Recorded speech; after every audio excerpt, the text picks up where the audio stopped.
트레이드 네트워크. 전 세계 경제 성장에 큰 비중을 차지하는 무역. 국가 간의 자유로운 무역을 하다 보면 수입국이 피해를 입는 상황이 생기는데요. 이때 실행하는 조치인 무역구제 제도에 대해서 알아보겠습니다. 무역구제 제도는 쉽게 말해 무역 활동에서 피해가 생겼을 때 피해 입은 국가를 구제해주는 제도입니다. 이 제도는 크게 4가지로 분류됩니다. 하나씩 알아볼까요? 덤핑 방지 관세는 짧게 반덤핑이라고도 하는데요. 즉, 덤핑을 반대한다는 의미입니다. 그렇다면 여기서 덤핑은 무엇일까요? 덤핑이란 어떤 국가의 제품을 정상 가격보다 낮은 가격으로 수출하는 것을 말합니다. 수출국의 덤핑으로 인해 수입국의 산업은 그만큼 피해를 입게 되는데요. 여기서 반덤핑을 실행함으로써 해당 수입품의 고율의 관세를 부과해 수입을 규제하고 적절한 균형을 유지할 수 있게 되는 것이죠.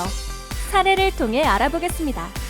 무역위원회는 베트남산 합판의 덤핑 수입으로 인해 한국 산업이 피해를 입는다는 건의를 받았습니다.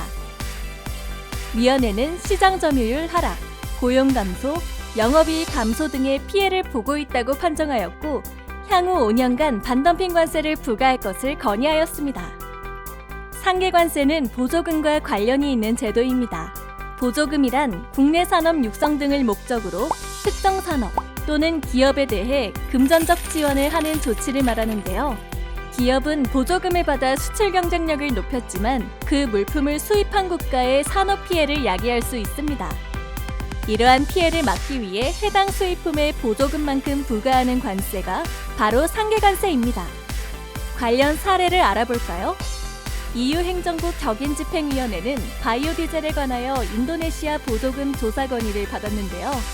조사 결과 인도네시아 바이오 디젤 생산자들이 보조금, 세제 혜택 등을 받은 것으로 나타났습니다.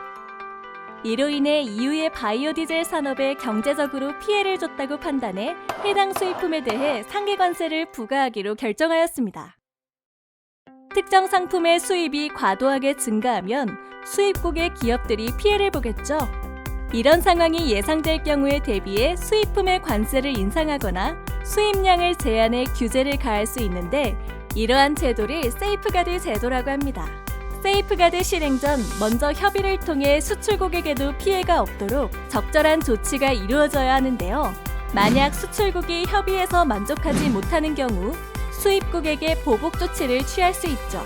가장 대표적으로 중국산 마늘로 인한 한국 농가 산업의 피해로 세이프가드를 실행한 사례가 있습니다.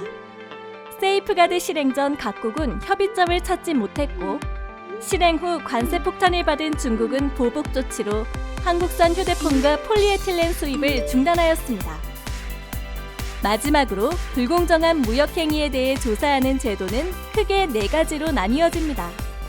첫 번째로 산업재산권과 신지식재산권 저작권을 침해하는 지식재산권 침해 행위, 원산지를 허위로 작성하거나 오인, 손상, 변경 표시, 미표시 물품을 수출입하는 원산지 표시 위반 행위, 수출입 계약과는 다른 물품을 수출입하거나 분쟁을 일으켜 대외 신용을 손상시킴으로 인해 해당 지역의 수출입에 지장을 주는 수출입 질서 저해 행위, 마지막으로 제품의 품질 등을 허위, 과장으로 표시하여 수출입하는 허위 과장 표시 행위. 지금까지 무역구제 제도의 이론과 사례에 대해서 알아보았는데요. 무역에 있어 피해를 입는 상황이 발생하면 언제든지 무역구제 제도를 통해 건의할 수 있습니다.